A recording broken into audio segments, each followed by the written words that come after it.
La rédaction, mis à jour le 26 février 2018 17h33. David Hallyday. David a-t-il touché de l'argent lors du divorce de ses parents, Johnny Hallyday et Sylvie Vartan?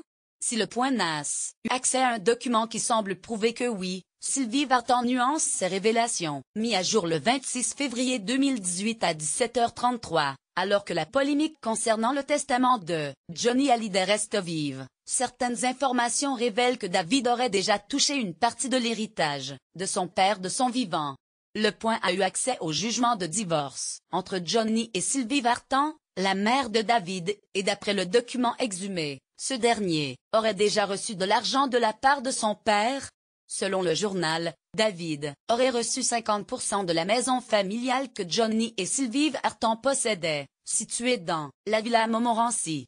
Cette part, estimée à 2 à 3 millions d'euros à l'époque selon Le Point, s'élèverait à 10 millions d'euros aujourd'hui selon RTL. Ce lundi 26 février, Sylvie Vartan s'est exprimée sur Europe 1. La chanteuse a confié ne pas pouvoir imaginer que Johnny ait pu renier son propre sang et sa propre histoire. Elle est également revenue sur la polémique autour de la maison familiale qu'elle avait achetée avec Johnny. Elle dit posséder cette maison depuis son divorce et avoir les papiers nécessaires pour le prouver. Elle affirme ensuite que la soi-disant révélation qui voudrait que Johnny ait fait don de sa part de la maison à David est fausse, du moins rien n'est inscrit en ces termes-là. Seulement, un autre élément est à prendre en compte. Dans un acte notarié du 20 mars 2002, Le Point rapporte qu'il est bien précisé, contrairement aux affirmations de Sylvie Vartan, que la présente donation est en avancement d'héritage de la succession du donateur pour David. Dans ce cas-là, il serait donc possible de dire que David Hallyday a bien hérité d'un bien de son père, de son vivant. David déshérité par Johnny Hallyday. Sylvie Vartan ne peut l'imaginer alors que David reste jusqu'alors muet concernant la polémique autour du testament de Johnny Hallyday. Sa mère, Sylvie Vartan, a pris la parole sur Europe 1 ce lundi 26 février. La chanteuse a avoué qu'elle n'en revient pas qu'une telle bataille familiale éclate concernant le testament de Johnny et se dit perplexe. Elle ne comprend pas non plus pourquoi son ex-mari aurait déshérité leur fils, David. J'étais suffoquée. Que le fils qu'on a eu ensemble puisse être renié, au même titre que sa sœur. Ça ne ressemble pas à l'homme que j'ai connu, ça m'est très étrange, a-t-elle confié au micro d'Europe 1. Sylvie Vartan a également précisé qu'elle ne peut pas imaginer que Johnny ait pu renier son propre sang et sa propre histoire. D'après elle, son fils David est meurtri et blessé d'être déshérité. C'est un artiste comme lui, Johnny, ... C'est inimaginable la violence et le reniement d'un père. Je ne crois pas que Johnny était capable de cela, avait-elle déclaré sur France 2. Quand Laetitia surnommait son beau-fils Davidou depuis bientôt 2 semaines maintenant, le clan Hallyday se déchire à cause du testament de Johnny Hallyday. D'un côté, David et Laura Smith contestent le testament de leur père, de l'autre Laetitia Hallyday, désignée seule héritière du rocker, se dit écœurée de cette histoire. Les relations sont plus tendues que jamais, mais il semblerait que cela n'ait pas toujours été le cas. L'Express a pu consulter des SMS échangés par les 3 protagonistes entre 2016 et 2017. Les messages semblent montrer une certaine complicité entre David, Laura et leur belle-mère. Les relations entre David et Laetitia, qui avaient été tendues en 2009 durant l'hospitalisation de Johnny, semblaient apaisées. Dans les messages qu'elle lui adressait, Laetitia surnommait son beau-fils Davidou, lui proposant même de les rejoindre au concert que Johnny a donné à Bercy les 2 et 3 février 2016. Le 23 juin dernier, après le concert de Johnny au Viel, Canaille, Laetitia avait envoyé un long message à David pour lui raconter la soirée. Ton père a mis le feu aux arènes, c'était de la folie hier soir, comme un animal dans l'arène. Je te jure, c'était carrément dingue. Il est en super forme, c'est fabuleux. Je voulais le partager avec toi, ça m'émeut toujours, avait-elle écrit.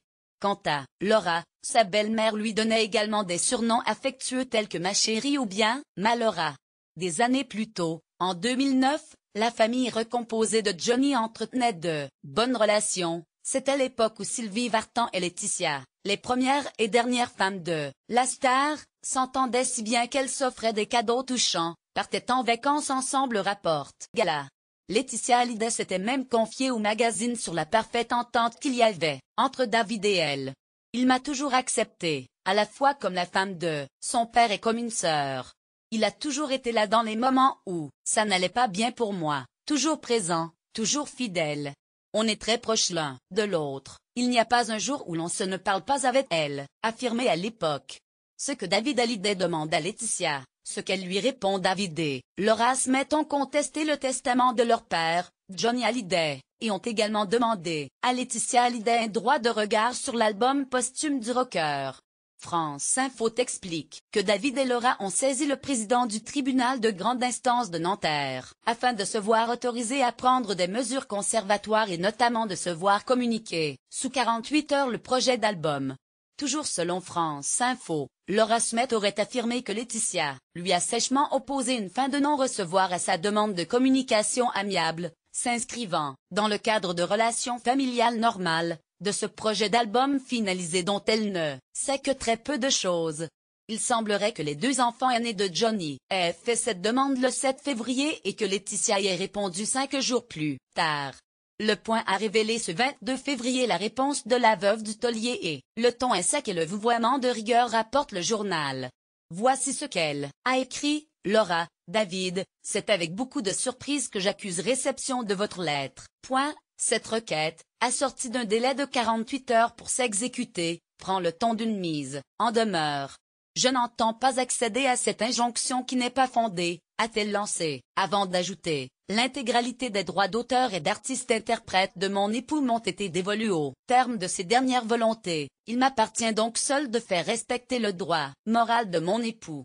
Laura Smith affirmerait pourtant être principalement préoccupée par la défense de l'œuvre de son père. Pour rappel, David s'était complètement désolidarisé de l'album et ne participe pas à son élaboration. Respectueux du travail commencé par son père, il estimerait inconvenant de livrer au public sous le nom de Johnny Hallyday une œuvre qui ne serait pas intégralement de lui, avait-il indiqué sur Facebook. En plus d'un droit de regard sur l'album, les enfants de Johnny ont également demandé le gel des biens immobiliers du chanteur, comprenant plusieurs villas de luxe à Los Angeles, Saint-Barthélemy et Marne-la-Coquette, et la mise sous séquestre de ses droits d'auteur. L'audience est fixée au jeudi 15 mars. David, brisé, privé de tout. David ne s'est pas encore exprimé officiellement sur les tensions qui règnent depuis que Laura Smith et lui-même ont décidé de contester le testament de Johnny Hallyday. Renaud Revel, l'auteur du livre Johnny, les 100 jours où tout a basculé, était invité mardi 13 février sur le plateau de CNU. Durant ce dossier spécial consacré à l'héritage de Johnny, Renaud Revel a apporté son éclairage sur l'affaire, et a expliqué avoir été en contact avec David par SMS. Les deux hommes ont parlé de cette histoire de testament et d'héritage qui secoue le clan Hallyday. Pour David, je le sais parce que j'en ai beaucoup parlé avec lui récemment, on s'est parlé par texte. Il en est brisé. Aujourd'hui, il n'est plus en France, mais au Portugal.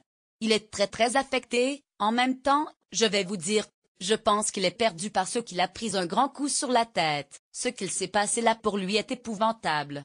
À tout niveau, a expliqué Renaud Revel. Contrairement à sa demi-sœur, Laura, David n'a pas fait de communication officielle sur sa contestation du testament de son père. Depuis le début de cette histoire, il ne s'est exprimé que dans un commentaire sur Instagram pour défendre sa demi-sœur. Il semblerait que la bataille juridique qui s'ouvre n'était pas vraiment souhaitée par le fils aîné de Johnny. La guerre aurait pu être évitée, explique un membre de l'entourage de David aux Parisiens. David ne voulait pas grand-chose, juste une part des éditions et un souvenir de son père, une guitare, une voiture. Mais il est privé de tout. Un cas de figure impossible en droit français, où l'on ne peut pas déshériter ses enfants, mais tout à fait envisageable aux États-Unis. La situation est la même pour Laura. Le testament de son père l'empêche de récupérer jusqu'à une pochette dédicacée du single Laura, qui lui était pourtant dédié. Laetitia prête à partager avec David et Laura? Si David et Laura ne figurent pas sur le testament de leur père, Johnny Hallyday, une amie proche de Laetitia Hallyday, Hélène Darroze, a affirmé que la veuve ne laissera pas David et Laura Smith sans souvenir de leur père. Marraine de Yo Hallyday, Hélène Darroze a donné des nouvelles de Laetitia le lundi 19 février sur RTL.